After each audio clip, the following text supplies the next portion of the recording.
నమస్కారం, రేషియా టీవీ వార్తలకు స్వాగతం. నా పేరు కృష్ణకుమార్. వార్తల్లో ముందుగా హెడ్లైన్స్.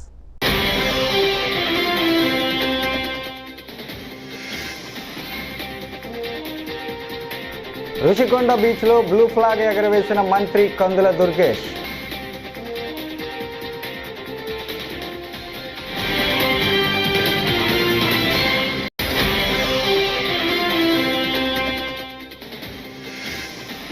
అకాల వర్షాల కారణంగా నష్టపోయిన రైతుల పట్ల ప్రభుత్వం మానవత్వంతో వ్యవహరించాలి.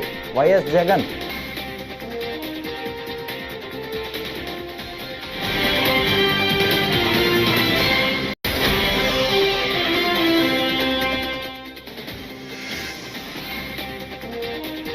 బెట్టింగ్ యాప్ ప్రమోషన్స్ తప్పు, విచారణకు సహకరిస్తా యాంకర్ శ్యామల వ్యాఖ్యలు.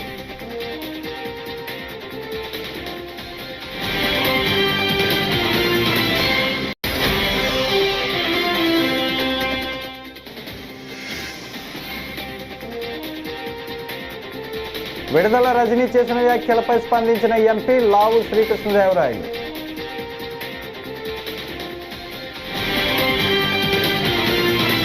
ఇక డీటెయిల్స్ చూస్తే, రైతులపై కూటమి ప్రభుత్వం కపట ప్రేమ చూపుతోందని వైఎస్ఆర్సీపీ అధినేత మాజీ ముఖ్యమంత్రి వైఎస్ జగన్మోహన్ రెడ్డి మండిపడ్డారు. రాష్ట్రంలో అకాల వర్షాల కారణంగా రైతులు ఇబ్బందులు ఎదుర్కొంటున్నారని ఆందోళన వ్యక్తం చేశారు. ఇలాంటి సమయంలో ప్రభుత్వం రైతులకు ఇన్సూరెన్స్ ఇన్పుట్ సబ్సిడీ ఇచ్చి ఆదుకోవాలని ఆయన డిమాండ్ చేశారు. వైఎస్ జగన్ ఇవాళ వైఎస్ఆర్ జిల్లాలో పర్యటించారు. తాతిరెడ్డిపల్లిలో అకాల వర్షం కారణంగా పడిపోయిన అరటి పంటలను పరిశీలించారు. ఈ సందర్భంగా పంట నష్టపోయిన రైతులతో ఆయన మాట్లాడారు. పంట నష్టం కారణంగా వారి ఆవేదనను అర్థం చేసుకున్నారు. రైతులను ఆదుకుంటామని హామీ ఇచ్చారు. ప్రభుత్వం ఆదుకోకపోతే రైతుల కోసం పోరాటం చేస్తామని వైఎస్ జగన్ భరోసా కల్పించారు. అనంతరం వైఎస్ జగన్ మీడియాతో మాట్లాడారు. మున్పే దాన్ని ప్రారంభించడం కూడా జరిగింది. ఎంత దారుణమైన పరిస్థితి ప్రభుత్వంలో ఉంది అని అంటే, కనీసం దానికి యూజర్ ఏజెన్సీని టెండర్ పిలిచి యూజర్ ఏజెన్సీని ఐడెంటిఫై చేసి యూజర్ ఏజెన్సీకి దాన్ని అప్పచెప్పి కనీసం దాన్ని వాడుకలేకి కూడా ఈ ప్రభుత్వం తీసుకొని రాకుండా ఈ ప్రభుత్వం నడిపిస్తూ ఉంది అని అంటే, వీళ్ళకి రైతుల మీద ఎంత కపట ప్రేమ ఉంది అని చెప్పడానికి ఇంతకన్నా నిదర్శనం అవసరం. అక్కడే గన యూజర్ ఏజెన్సీని గన ఇచ్చి ఉండింటే 500 మెట్రిక్ టన్నులకు సంబంధించిన సామర్థ్యం ఆ కోల్డ్ స్టోరేజ్లో ఉంది కాబట్టి యూజర్ ఏజెన్సీని గన పెట్టి ఉండింటే ఆ యూజర్ ఏజెన్సీ అరటికి సంబంధించిన కొనుగోలు చేసేవాడు. వీళ్ళు రైతన్నలు ఆ యూజర్ ఏజెన్సీ అక్కడ పనిచేస్తూ ఉంది కాబట్టి వీళ్ళైనా కూడా అక్కడ పెట్టుకునే పరిస్థితి ఉండేది. మా ప్రభుత్వ హయాంలో ఏ రకంగా ఎక్స్పోర్ట్ చేసినాము 2 కంటైనర్లను పెట్టి అరటికి సంబంధించి అవి ఇంకా ప్రోత్సహించబడేటివి. ఈరోజు చూస్తే ఎంత దారుణమైన పరిస్థితి అని అంటే, ఒకవైపున రైతుల పరిస్థితి ఈ వర్షాల వల్ల ఈ గాలుల వల్ల ఇటువంటి దారుణమైన పరిస్థితి ఒకవైపున ఉంటే, మరోవైపున రేటు చూస్తామా అంటే నెల కిందట 26,000 పలికిన రేటు ఈరోజు 9,000 రూపాయలకు పడిపోయిన పరిస్థితులు చూస్తూ ఉన్నాం. బెట్టింగ్ యాప్ల ప్రమోషన్ కేసులో వైకాపా అధికార ప్రతినిధి శ్యామల పంజాగుట్ట పోలీసుల ఎదుట విచారణకు హాజరయ్యారు. పోలీసులు శ్యామలను 3 గంటల పాటు విచారించారు. అనంతరం ఆమె మీడియాతో మాట్లాడారు. పోలీసుల విచారణకు తాను పూర్తి స్థాయిలో సహకరిస్తున్నట్లు చెప్పారు.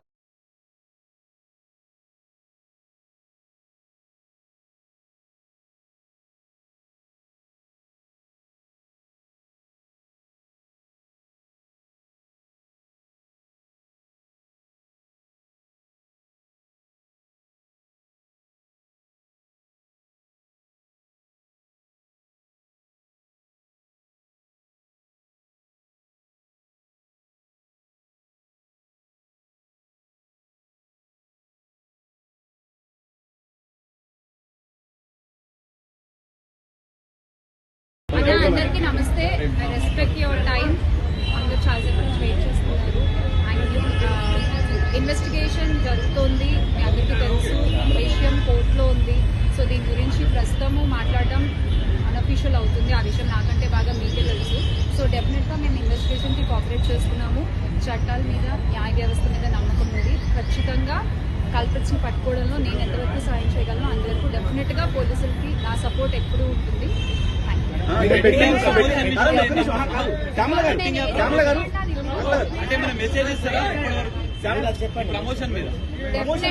డెఫినెట్గా ఇది తప్పు. అండ్ ఆ కుటుంబాలకు ఎవరైతే నష్టపోయారో వాళ్ళకు కూడా ఖచ్చితంగా ఆ లోటు ఎవరు తీర్చలేనిది.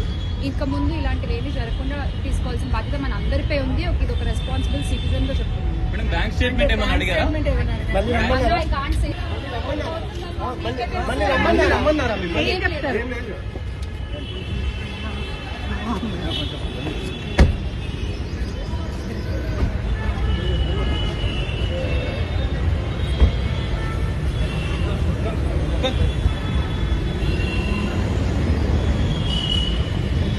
క్రషర్ యజమానులను భయపెట్టిన అంశంలోనే మాజీ మంత్రి విడుదల రజనీ కేసులు ఎదుర్కొంటున్నారని ఎంపీ లావు శ్రీకృష్ణదేవరాయలు అన్నారు.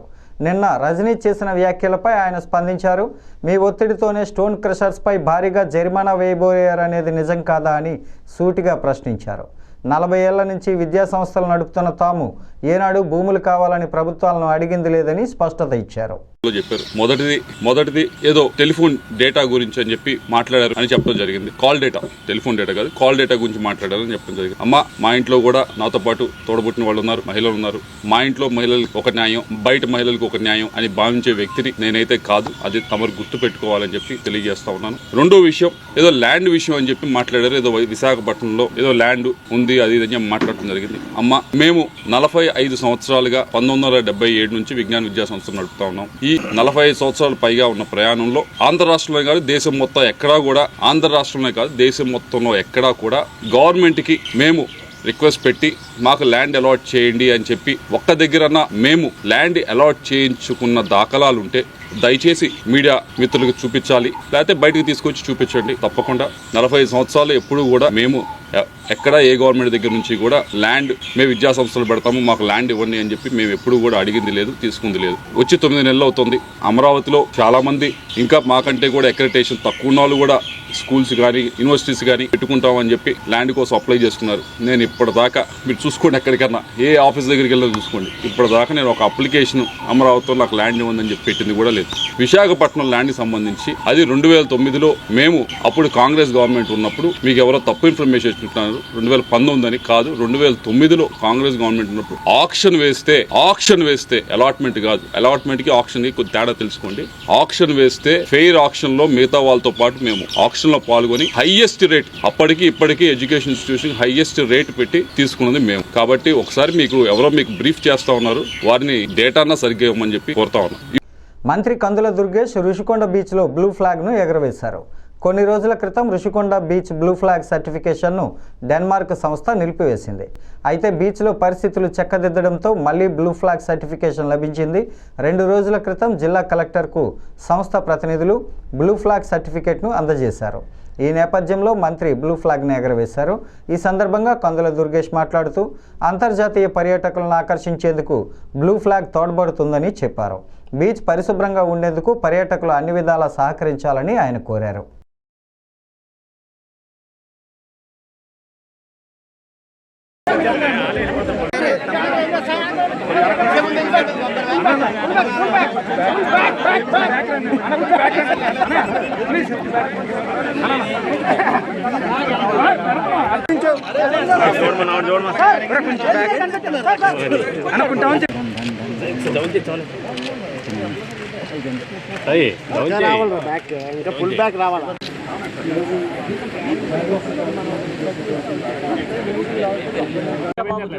అత్యంత ప్రతిష్టాత్మకమైనటువంటి రుషికొండ బ్లూ ఫ్లాగ్ బీచ్ని కొద్ది రోజుల గ్యాప్ తోటి పునరుద్ధరించుకునేటువంటి శుభ కార్యక్రమానికి ఈరోజు మళ్ళీ శ్రీకారం చుట్టడం జరిగింది. నిజానికి ఇక్కడ నిర్వహణ లోపం అంటూ ప్రత్యేకంగా ఏమీ లేదు, కానీ గత ప్రభుత్వం తాలూకు కొన్ని ఇబ్బందికరమైనటువంటి అంశాలు ఈ నిర్వహణ విషయంలో కొన్ని ఇబ్బందులు కలిగిన సందర్భాన్ని దృష్టిలో పెట్టుకుని డెన్మార్క్ ప్రతినిధులు టెంపరీగా మాత్రమే దీన్ని ఉపసంహరించడం జరిగింది. అయితే ఈ ప్రభుత్వం యొక్క కమిట్మెంట్ చూసి కూటమి ప్రభుత్వం పర్యాటక రంగానికి ఏ స్థాయిలో సహకారం అందిస్తుందో గమనించి వారే మళ్ళీ దీన్ని పునరుద్ధరించే కార్యక్రమాన్ని ఇచ్చారు. దానికి సహకరించినటువంటి జిల్లా కలెక్టర్ గారు, వారి యంత్రాంగం, అదేవిధంగా పర్యాటక శాఖకు సంబంధించినటువంటి అధికారులందరికీ కూడా ప్రత్యేకంగా అభినందనలు తెలియజేస్తున్నాను. దాంతోపాటు రాబోయే రోజుల్లో ఏ రకమైనటువంటి ఇబ్బంది లేకుండా మా కమిట్మెంట్ ఏదైతే ఉందో బ్లూ ఫ్లాగ్ని కేవలం ఇక్కడికి మాత్రమే పరిమితం కాకుండా ఈ రాష్ట్రంలో మరిన్ని సముద్ర తీరాల్లో కూడా బ్లూ ఫ్లాగ్ని తీసుకురావాలనే ప్రయత్నం మేము ఏదైతే చేస్తున్నామో దాంట్లో భాగంగా ఋషికొండ బీచ్ బ్లూ ఫ్లాగ్ని కూడా అత్యున్నత ప్రమాణాలతోటి కొనసాగిస్తామనేటువంటి మాటని సందర్భంగా తెలియజేస్తున్నాను. దానికి సంబంధించి గత ప్రభుత్వం తాలూకు విధానాలు కొన్ని లోపభూయిష్టంగా ఉన్నాయనేటువంటి మాట. తిరుమల శ్రీవారిని సినీ నటుడు సుమన్ దర్శించుకున్నారు. వీఐపీ ప్రారంభ విరామ దర్శన సమయంలో స్వామివారి సేవలో ఆయన పాల్గొన్నారు. తితిదే అధికారులు ఆయనకు స్వాగతం పలికి దర్శన ఏర్పాట్లు చేశారు. అనంతరం గర్భాలయంలో స్వామివారిని దర్శించుకున్న ఆయనకు రంగనాయకుల మండపంలో పండితులు ఆశీర్వచనం చేసి స్వామివారి తీర్థప్రసాదాలను అందజేశారు. అనంతరం ఆలయం వెలుపల మీడియాతో సుమన్ మాట్లాడారు. తాను ప్రస్తుతం నటిస్తున్న సినిమాల గురించి వివరాలను తెలియజేశారు.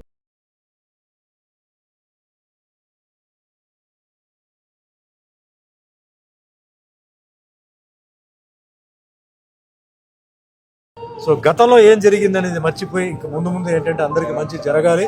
అది ఏదైనా సరే, సినిమా ఉండొచ్చు, రాజకీయం ఉండొచ్చు, వ్యాపారం ఉండొచ్చు, అందరూ క్షేమంగా ఉండాలి.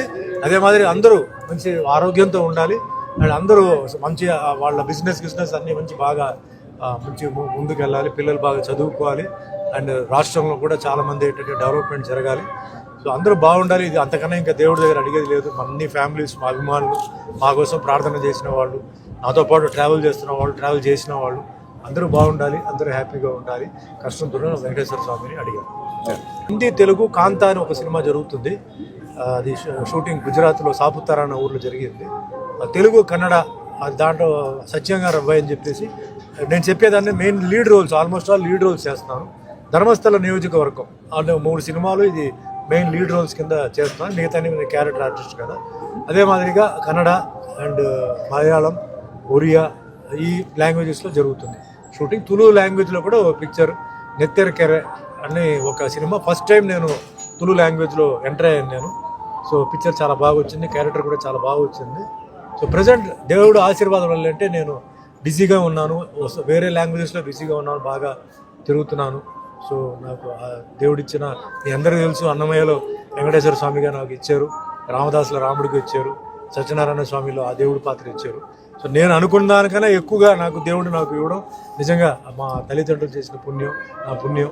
ఎటువంటి సినిమా బ్యాక్గ్రౌండ్ లేని వాడికి భగవంతుడు వచ్చి మాకు అవకాశం ఇవ్వడం, ఆ భగవంతుడు ఎప్పుడు నేను మర్చిపోను. మా వెంకటేశ్వర స్వామి మాకు. ప్రముఖ వ్యాఖ్యాత నటుడు ప్రదీప్ మాచిరాజు హీరోగా నటించిన చిత్రం అక్కడ అమ్మాయి ఇక్కడ అబ్బాయి. దీపికా పిల్లై కథానాయికగా ఈ చిత్రం ఏప్రిల్ 11న ప్రేక్షకుల ముందుకు రాబోతోంది. మూవీ ప్రమోషన్స్లో భాగంగా చిత్ర బృందం విశాఖలో సందడి చేసింది. ఈ సందర్భంగా ప్రదీప్ మాచిరాజు మాట్లాడుతూ అన్ని వర్గాల ప్రజలను ఆకట్టుకునే కథనం, వినోదాత్మక చిత్రంగా ఇది నిలుస్తుందన్నారు. నేను కూడా చాలా జాగ్రత్తగా అయినా ఆ టైటిల్కి ఎంత వాల్యూ ఉందో, ఎంత రీచ్ ఉందో దానికి తగ్గట్టుగానే అంతే ఎంటర్టైన్ మొత్తం కొడేసేవాళ్ళం మీరు. Thank you so much. నన్ను ఎలా చూపిస్తే ప్రేక్షకులు ఎంజాయ్ చేస్తారు, నన్ను ఎలాంటి పరిస్థితుల్లో పెడితే కథలో ప్రేక్షకులు ఎంజాయ్ చేస్తారో బాగా తెలుసు కాబట్టి వాళ్ళు అలాగే ఈ సినిమాని చేశారు. సో ఫస్ట్ టైం ఆ లైన్ చెప్పినప్పుడే నాకు చాలా చాలా ఇంట్రెస్టింగ్ అనిపించింది. యూనో ఇందులో ఫైట్లు, యాక్షన్లు, భారీ భారీ డ్యాన్సులు అని కాదు, ఒక సరదా ఎన్విరాన్మెంట్లో ఒక ఊరు పరిస్థితుల్లో నేను ఇరుక్కుపోవడం అనేది, అండ్ ఆ కండిషన్స్ చాలా వింతగా ఉంటాయి వీళ్ళ ఊరిలో. సో ఆ వింత కండిషన్స్ అన్నిటినీ నేను ఫాలో అవుతూ, మీరు ఫస్ట్ సాంగ్లో కూడా చూస్తుంటారు, నా కళ్ళగంతలు బట్టి ఊర్లో తిప్పుతూ ఉంటారు. ఇంజనీర్ని కళ్ళగంతలు గట్టి తిప్పితే ఏమవుద్దో సినిమాలో ఉంటుంది. సో అలాంటి పరిస్థితుల్లో నేను వీళ్ళందరి మధ్యలో నుంచి ఎలా తప్పించుకున్నాను, అక్కడ అమ్మాయి ఇక్కడ అబ్బాయి ఎలా కలిశారు అనేది ఆ పాయింట్ చెప్పినప్పుడు నాకు చాలా కొత్తగా అనిపించింది. అండ్ ఇలాంటి లైన్ కానీ ఇలాంటి కథ కానీ రీసెంట్ టైమ్స్లో నేను ఎక్కడా వినలేదు. అది ఎంటర్టైనింగ్గా ఉంది. అండ్ కుటుంబ సమేతంగా కూర్చొని చూడగలిగే సినిమా అనగానే నాకు వెంటనే హ్యాపీ అనిపించింది. బికాస్ నన్ను ఇన్నాళ్ళు ఆదరించింది వాళ్ళే. ట్రైలరు ఒక మంచి రోజు కోసం వెయిట్ చేసాము, అంతకంటే ఏం లేదు. మంచి రోజు కోసం వెయిట్ చేసాము. అండ్ చాలా సినిమాలు రిలీజ్ కూడా అవుతున్నాయి. సో ఇన్ని హడావుడి మధ్యలో మేము చేసిన ఈ ప్రయత్నాన్ని మిస్ కాకూడదని కొంచెం ఫ్రీగా అవైలబుల్గా ఉన్నప్పుడు ప్రేక్షకుల ముందు తీసుకురావడానికి ఐ థింక్ మోస్ట్ ప్రాబబ్లీ 28 నుంచి అన్ని థియేటర్స్లో వచ్చేలాగా ప్రయత్నం చేస్తున్నాం మేము. సో బేసిక్లీ ప్రదీప్ గారితో యాక్ట్ చేయడం చాలా కంఫర్టబుల్ నాకు ఫస్ట్ ఆఫ్ ఆల్ బికాజ్ ముందు నుంచి ఒక జర్నీ ఉంది మాకు. And he was very supportive పాపం త్రూ అవుట్ ద షూట్. నాకు ఏదైనా అర్థం కాకపోయినా చాలా పేషెంట్గా ఎక్స్ప్లెయిన్ చేసి ఇదంతా చేశారు. So it is very special working with him. చాలా హ్యాపీగా. రైతులకు మంచి చేయాల్సిన కూటమి ప్రభుత్వం ఎక్కడుందని సిపిఐ రాష్ట్ర కార్యదర్శి రామకృష్ణ సోమవారం ప్రశ్నించారు. అనంతపురం జిల్లాలో కురిసిన అకాల వర్షానికి వివిధ ఉద్యాన పంటలు పూర్తిగా దెబ్బతిన్నాయన్నారు. నష్టపోయామని గమనించిన రైతులు ఆత్మహత్యకు పాల్పడితే కూటమి నేతలు రైతులను పరామర్శించిన పాపాన పోలేదని ఆయన మండిపడ్డారు. రైతులు ఆత్మహత్యలకు పాల్పడొద్దని, ఉద్యమాలు చేసి రైతుల సమస్యలు పరిష్కరిస్తామని అన్నారు. రాత్రి కురిసిన అకాల వర్షాలకు ప్రత్యేకించి ఉద్యాన పంటలు ఉన్న చోట రైతులు తీవ్రంగా నష్టపోయారు. ఎందుకంటే ఉద్యాన పంటలు అంటే రైతులకు పెట్టుబడి కూడా ఎక్కువ. లక్షలాది రూపాయలు పెట్టుబడి పెట్టి పంటలంతా నష్టపోయిన సందర్భంలో రైతులందరూ కూడా అల్లాడిపోతూ ఉన్నారు. దిక్కుదోచని పరిస్థితుల్లో ఎల్లనూరు మండలం నిర్యాంపల్లికి సంబంధించిన ఇద్దరు రైతులు లక్ష్మీనారాయణ, చిన్న వెంగప్ప ఇద్దరు కూడా ఆత్మహత్యకు పాల్పడినారు. చాలా బాధాకరం. ఎందుకంటే రైతు ఉన్నది ఆల్రెడీ అప్పుల్లో ఉన్నాడు, ఇబ్బందుల్లో ఉన్నాడు, కష్టాల్లో ఉంటున్నాడు. వాళ్ళకి ఈతి బాధలు ఇప్పుడు కాదు, ఎప్పటి నుంచో ఉన్నాయి. కాబట్టి ఏమంటే ఇవాళ ప్రభుత్వం పైన పోరాడి వారికి ఏదైనా అన్యాయం జరిగినప్పుడు, బాధలు కలిగినప్పుడు అది ముందుకుండి ఎంతో సాధించుకోవాలి తప్ప ఈ రకంగా వారి ఆత్మహత్యలకు, అఘాయిత్యాలకు పాల్పడాల్సిన అవసరం లేదు. ఆ రైతాంగులకు కూడా నేను అదే చెప్తా ఉన్నాను. మీ ద్వారా రైతాంగానికంతా విజ్ఞప్తి చేస్తూ ఉన్నాను. ఇవాళ పంట నష్టపోయిన రైతాంగాన్ని ఆదుకోవాల్సిన బాధ్యత ప్రభుత్వం పైన ఉంది. ఆ రకంగా ప్రభుత్వం పైన ఒత్తిడి పెంచడానికి ఖచ్చితంగా మనమందరం సమైక్యంగా ముందుకు సాగుదాం. ఇవాళ ఎవరైతే ఇద్దరు రైతులు అఘాయిత్యానికి పాల్పడ్డారో వారికే కాకుండా ఆ ఊళ్ళో పంట నష్టపోయిన ప్రతి ఒక్కరికి కూడా ఆ మండలాల్లో, తర్వాత అక్కడ పులివెందుల నియోజకవర్గంలో కూడా పంట నష్టపోయారు. ముఖ్యంగా పండ్ల తోటలు నష్టపోయినప్పుడు లక్షలాది రూపాయల పెట్టుబడులు కూడా నష్టపోతారు. కాబట్టి అప్పుల పాలవుతూ ఉన్నారు. కాబట్టి ఈ దశలో ప్రభుత్వం పూర్తిగా వారికి అండగా ఉండాలి. ఇవాళ అక్కడ జరిగిన పంట నష్టపరిహారం దీనిపైన ముఖ్యమంత్రి గారికి కూడా ఉత్తరం రాయడం జరుగుతుంది. అంతేకాకుండా వ్యవసాయ శాఖ మంత్రి అచ్చెన్నాయుడు గారికి కూడా విజ్ఞప్తి చేస్తూ ఉన్నా. ఇవాళ పంట నష్టపోయిన ప్రాంతాల్లో మీరు స్వయంగా సందర్శించి రైతులకు ధైర్యం చెప్పాలని చెప్పి కూడా కోరుతా ఉన్నా. ఎందుకంటే రైతుల్లో మన మనోధైర్యాన్ని నింపకపోతే వారు ఇలాంటి అఘాయిత్యాలకు పాల్పడితే ప్రభుత్వానికి కూడా చెడ్డ పేరు వస్తుంది. కాబట్టి వ్యవసాయ శాఖ మంత్రి గారు, స్థానిక ప్రజాప్రతినిధులు ఖచ్చితంగా ఆయా ప్రాంతాలు సందర్శించి రైతాంగానికి భరోసా ఇవ్వాలి.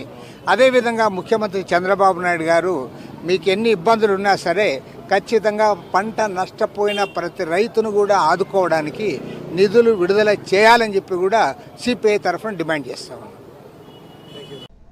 తాడిపత్రి, సింగనమల మండలాల్లో శనివారం కురిసిన అకాల వర్షాలకు అరటి, బొప్పాయి రైతులు తీవ్రంగా నష్టపోయారని, వారిని ప్రభుత్వమే ఆదుకోవాలని తాడిపత్రి మున్సిపల్ చైర్మన్ జేసీ ప్రభాకర్ రెడ్డి ఆదివారం పేర్కొన్నారు. ఎన్నో ఆశలతో రైతులు డబ్బులు వడ్డీకి తెచ్చి పంటలు సాగు చేశారన్నారు. అకాల వర్షాలు వారికి కన్నీళ్లే మిగిల్చాయని తెలిపారు. కలెక్టర్ వినోద్ కుమార్ నివేదిక తెప్పించుకొని బాధిత రైతులను ఆదుకోవాలని కోరారు.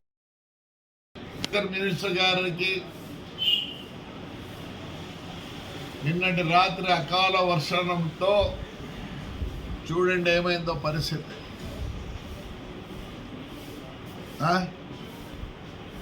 రైతు ఏమైపోతాడో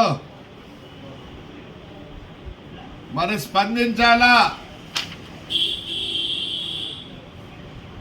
పెద్దవడుగురులో, కొండుపల్లి, యాడికి మండలం, పచ్చార్మేగలపల్లి, రాయల్చెరు, పెద్దపప్పూరు, చిన్నపప్పూరు, గార్లదిన్నె, ధర్మాపురం, వరదాయపల్లి, ముచ్చకోట, షేక్పల్లి, కొట్టాలపల్లి, కమ్మవారపల్లి, సోమనుపల్లి, జేకొత్తపల్లి, అమ్మల్దిన్నె, పసులూరు, చింతలపల్లి, చిక్కేపల్లి, తిమ్మంచెరు, నారాపురం చెల్లో ఇదండి పరిస్థితి. ఇది పరిస్థితి. కలెక్టర్ గారు మంచి వాళ్ళు, మీరు చాలా ఇంట్రెస్ట్గా ఈ అరటి చెట్ల కోసం, అరటి రైతు కోసం బాగా పాటుపడుతున్నారు. ఇంకా అలా చూసుకుంటే పుట్లూరు మండలం, ఎల్లనూరు మండలం కూడా బ్రహ్మాండమైన నష్టం జరిగింది. కాబట్టి మాకు అంతో ఇంతో కలెక్టర్ మీద నమ్మకం ఉంది. ఎందుకంటే ఆయన వచ్చినప్పటి నుంచి రైతాంగం కోసం మననే స్విట్జర్లాండ్ వాళ్ళు వస్తే కూడా పాపం ఇక్కడ మా తాడిపత్రికి వచ్చి ఆయన చాలా కష్టపడ్డాడు. కానీ ఈ పొద్దు రైతులు ఈ స్థితికి వచ్చారు. దీన్ని ఎలా అయినా కానీ మీరు కలెక్టర్ గారు దయచేసి దయచేసి దయచేసి ఆదుకోండి. మీరు ఆదుకోకపోతే చాలామంది ఊరేసుకునే పరిస్థితుల్లో వచ్చినారు. మీరు పైకి రిపోర్ట్ పంపండి. హార్టికల్చర్ వాళ్ళు ఎక్కడున్నారో మాకు తెలియదు. మీరు వచ్చే నివేదిక. మాచర్లపట్నంలోని తహసీల్దార్ కార్యాలయంలో ప్రతి సోమవారం ప్రజా సమస్య పరిష్కార వేదిక ఉంటుందని తహసీల్దార్ బి కిరణ్ కుమార్ తెలిపారు. అదేవిధంగా ప్రతి శనివారం ఆర్ఓఆర్ కోర్టు ద్వారా భూ సమస్యలను పరిష్కరిస్తామన్నారు. సోమవారం ఆయన విలేకరుల సమావేశాన్ని నిర్వహించారు. ఈ క్రమంలో ప్రజా సమస్య పరిష్కార వేదిక ఆర్ఓఆర్పై ప్రజలకు అవగాహన కల్పిస్తూ పలు సూచనలు చేశారు. ఈరోజు గౌరవ జిల్లా కలెక్టర్ గారి ఆదేశాల మేరకు ప్రతి మండే ప్రతి సోమవారం కూడా మన తహసీల్దార్ ఆఫీస్ మాచర్ల నందు PGRS public grievance redressal system ఈ కార్యక్రమం అనేది చేపట్టడం జరుగుతుంది. ప్రతి సోమవారం కూడా 10:30కు స్టార్ట్ అవుతుంది ఈ ప్రోగ్రాము. అదేవిధంగా మేమందరం కూడా ఆన్లైన్లో వీడియో కాన్ఫరెన్స్లో జిల్లా హెడ్ క్వార్టర్స్ కనెక్ట్ అయి ఉంటాము. అక్కడ ఏదైనా ఫైల్ చేసినప్పుడు కలెక్టర్ గారు మమ్మల్ని పిలిచి దానికి సంబంధించినటువంటి వివరాలు, అప్లికేషన్ సంబంధించిన వివరాలు మాకు తెలియపరుస్తారు. సైమల్టేనియస్గా మేము కూడా ఇక్కడ పీజీఆర్ఎస్ కండక్ట్ చేయడం జరుగుతుంది. ఈ పీజీఆర్ఎస్లో ఇప్పటికీ ప్రతి 3 సోమవారాల నుంచి మేము ఆన్లైన్లో రిజిస్టర్ కూడా చేయడం జరుగుతుంది. ఇప్పటివరకు కూడా దాదాపు 12 అప్లికేషన్స్ లాస్ట్ మండే వరకు కూడా 12 అప్లికేషన్స్ మనం పీజీఆర్ఎస్ పోర్టల్లో రిజిస్టర్ చేసి వాళ్ళకి అప్లికెంట్స్కి మనం నోటీస్ ఇవ్వడం జరుగుతుంది. అదేవిధంగా ఈ వారం కూడా కండక్ట్ చేశాము. ఇప్పుడు 4 అప్లికేషన్స్ మన దగ్గరికి వచ్చాయి. ఈ 4 అప్లికేషన్స్ సంబంధించి ఒక 3 అప్లికేషన్స్ వచ్చేసి వెబ్లాండ్ కరెక్షన్స్ ఆన్లైన్లో మా పేరు ఎక్కించమని, వేరే వాళ్ళ పేరు నమోదయ్యింది అది తీసేసి మళ్ళీ మాది ఎక్కించమని చెప్పేసి ఒక 3 అప్లికేషన్స్ వచ్చినాయి. అదేవిధంగా వెబ్లాండ్లో అసలు ఒక సర్వే నెంబర్ పోర్ట్ అవ్వలేదు, ఆ నెంబర్ సంబంధించి పోర్ట్ చేయించమని చెప్పేసి మొత్తం 4 అప్లికేషన్స్ మనకి ఈరోజు మండే గ్రీవెన్స్లో ఫైల్ అవ్వడం జరిగింది. వాటికి సంబంధించి మేము ఆల్రెడీ ఆన్లైన్ రిజిస్టర్ కంప్లీట్ చేయడం జరిగింది. ఇవన్నీ కూడా మేము ఎవ్రీ సాటర్డే మళ్ళీ అంటే ఏదన్నా ల్యాండ్ డిస్ప్యూట్ సంబంధించి గ్రీవెన్స్ ఏదైనా ఫైల్ అయితే బోత్ పార్టీస్కి, అప్లికెంట్కి అదేవిధంగా రెస్పాండెంట్స్ ఎవరైతే ఉన్నారో వాళ్ళకు కూడా మేము నోటీస్ ఇవ్వడం జరుగుతుంది. నోటీస్ ఇచ్చి ఆర్ఓఆర్ కోర్టు కండక్ట్ చేయడం జరుగుతుంది. ఈ ఆర్ఓఆర్ కోర్టు అంటే ఆడపిల్ల పుట్టిందని మా ఇంట్లోకి రావద్దని మరిది కానిస్టేబుల్ అయిన విజయకృష్ణ ఇబ్బందులకు గురిచేస్తున్నాడని హరిప్రియ సోమవారం మీడియాకు తెలిపారు. కంచికచెర్ల మండలం కీసరా గ్రామానికి చెందిన చిల్లా వంశీకృష్ణకి 2023లో తెలంగాణ రాష్ట్రం ఎర్రుపాలెం తెల్లపాడు గ్రామానికి చెందిన హరిప్రియకు వివాహం జరిగింది. 11 నెలల క్రితం ఆడపిల్ల పుట్టడంతో భర్త వంశీకృష్ణ తమ్ముడు విజయకృష్ణ కొట్టి బయటకు నెట్టివేశారని ఆరోపిస్తోంది. కేశవ గ్రామంలోని చెల్ల వెంకటరామ కుమారుడు వంశీకృష్ణకి ఇచ్చారు. పెళ్ళైన తర్వాత నెలకి కళ్యాణ డబ్బులు ఇవ్వమని వాళ్ళ తమ్ముడు కానిస్టేబుల్ విజయకృష్ణ ఇవ్వమనంటే మేము అమ్మోళ్ళు ఇవ్వలేదని దొంగతనం ఎత్తా అని సంవత్సరానికి నా మీద దొంగతనం వేసి డెలివరీ అయిన తర్వాత 11 ఏళ్ళు నన్ను మా ఇంట్లోనే ఉంచారు. ఆడపిల్లని తీసుకొచ్చుకోకుండా అక్కడే ఉంచి నన్ను దొంగ అని మా ఆయనతో నన్ను కలవనీయకుండా అక్కడే ఉంచారు. పంచాయతీలు పెట్టి తీసుకొచ్చుకొని 18 రోజుల నుంచి ఇంట్లో నన్ను టార్చర్ పెడుతున్నారు. 2 సంవత్సరాలు అవుతుంది పెళ్ళై 2 సంవత్సరాలు ఇంట్లోనే ఉంచి మా ఆయన లేనప్పుడు నన్ను తిట్టడం వాళ్ళ ఇంట్లో వాళ్ళందరూ, ఆయన వచ్చిన తర్వాత చెప్పి నన్ను కొట్టిస్తున్నారు. కానిస్టేబుల్ మొత్తం ఎంత చేపించేది. కానిస్టేబుల్ ఏమైతాడమ్మా? నాకు మరిది అతని పేరేంటమ్మా? విజయకృష్ణ. ఎక్కడ చేస్తాడు? సచివాలయంలో చేస్తాను. వాళ్ళే కాకుండా వాళ్ళ తోటకోడళ్ళ అమ్మ నాన్న వాళ్ళ తమ్ముడు వాళ్ళు కూడా నా మీద కొట్టడానికి వస్తున్నారు. వాళ్ళ బంగారం చేపిమన్నారు. మళ్ళీ డెలివరీ అయిన తర్వాత పిల్లని ఉయ్యాల్లో వేసే రోజు మా కొడుకు కానిస్టేబుల్ ఎస్ఐని డిఎస్పీని వాళ్ళందరినీ పిలుచుకోవాలి, మటన్ పెట్టి భోజనాలు పెట్టండి ఇబ్బంది పెట్టారు. పెట్టలేదని అప్పటి నుంచి ఇంట్లో గొడవలు మొదలుపెట్టారు. నాకు మా ఆయనకి గొడవ పెట్టి ఇప్పటివరకు మమ్మల్ని ఇద్దరిని కలిసి ఉంచిందే లేదు. 18 రోజుల నుంచి ఇద్దరిని వేరుగా ఉంచుతున్నారు. నన్ను మాట కూడా మాట్లాడకుండా పక్కన కూర్చోబెట్టి నాకు పిల్లని కూడా ఇవ్వకుండా పిల్లని వాళ్ళే తీసుకొని 18 రోజుల నుంచి నాకు ఇవ్వకుండా నన్ను ఏడిపిస్తున్నారు. నర్సరావుపేటలోని జేఎన్టీయూకే కళాశాలను ఎమ్మెల్యే చదలవాడ అరవింద్ బాబు సోమవారం తన అనుచరులతో కలిసి సందర్శించారు. ఈ సందర్భంగా ఆయన మాట్లాడుతూ 2014లో ముఖ్యమంత్రి చంద్రబాబు శంకుస్థాపన చేశారని, అప్పటి నుంచి అనేక మౌలిక వసతులు కల్పించి విద్యార్థులకు న్యాయమైన విద్య, ఉద్యోగ అవకాశాలు కల్పించడం జరుగుతుందన్నారు. 2-3 నెలల్లో మంత్రి నారా లోకేష్ కళాశాలను దర్శిస్తారని ఎమ్మెల్యే తెలియజేశారు. మీడియా సోదరులందరికీ కూడా ధన్యవాదాలు తెలియజేస్తూ, మరి అసెంబ్లీ సమావేశాలు అయిన తర్వాత అసెంబ్లీలో ఏదైతే విద్యాపరంగా జేఎన్టీయూ కాలేజీ ఏ విధంగా అప్గ్రేడ్ చేయాలి, దీని మీద చర్యలు తీసుకోవడానికి నారా లోకేష్ బాబు గారు సిద్ధంగా ఉన్నారు. ఇటువంటి కార్యక్రమంలో మరి జేఎన్టీయూ కాలేజీ రావడం జరిగింది. మరి జేఎన్టీయూ కాలేజీలో మొన్నే కొత్తగా వీసీని అపాయింట్ చేయడం జరిగింది. జేఎన్టీ కాలేజీలో ఆల్రెడీ ఒక ప్రిన్సిపాల్ గారు ఉన్నారు. ఫ్యాకల్టీ అందరూ కూడా అవుట్ సోర్సింగ్ వాళ్ళు ఉన్నారు కాబట్టి పర్మనెంట్ ఫ్యాకల్టీస్ని ఇక్కడ అపాయింట్ చేయాలి. హెచ్ఓడీస్ కానీ, అడిషనల్ ప్రొఫెసర్స్, అసిస్టెంట్ ప్రొఫెసర్స్ వీళ్ళందరూ కూడా అపాయింట్ చేయాలి. అదేవిధంగా ఇక్కడున్న బాయ్స్ అండ్ గర్ల్స్ హాస్టల్స్ కూడా అప్గ్రేడ్ చేస్తున్నారు. మరి కన్స్ట్రక్షన్స్ అది చూస్తే చాలా చక్కగా ఉన్నాయి. అన్నీ కూడా వాటర్ సప్లై కానీ అన్నీ బాగున్నాయి. కరెంట్ సప్లై అన్నీ కూడా ఇవ్వడం జరిగింది. మరి జేఎన్టీ కాలేజీలో చదువుకునే పిల్లలందరికీ కూడా చక్కటి సౌకర్యాలు కలగజేయడం జరిగింది. మరి ఈ సౌకర్యాలన్నీ రేపు నెక్స్ట్ అకాడమిక్ ఇయర్లో అందరూ కూడా వీటిని వినియోగించుకోవాలి. పిల్లలు చదువుకోవటానికి విద్యాపరంగా, ఎంప్లాయ్మెంట్ పరంగా ఎటువంటి ఇబ్బంది లేకుండా మరి జేఎన్టీ కాలేజీని ఈ విధంగా ఏర్పాటు చేసిన చంద్రబాబు నాయుడు గారు దీన్ని శంకుస్థాపన చేయడం జరిగింది. ఇంతకుముందు మరి 2014లో శంకుస్థాపన చేశారు. మరి మంచి బడ్జెట్ కూడా శాంక్షన్ చేయడం జరిగింది. కాబట్టి మరి పిల్లలు బాగా చదువుకోవాలి, అప్గ్రేడ్ అవ్వాలి సైంటిఫిక్ కానీ ఆలోచనతో చేయడం జరిగింది. మరి రాబోయే కాలంలో 2-3 నెలల్లో నారా లోకేష్ బాబు దీన్ని విజిట్ చేస్తారు. అదేవిధంగా పవన్ కళ్యాణ్ గారు కూడా దీన్ని విజిట్ చేస్తారని చెప్పడం జరిగింది.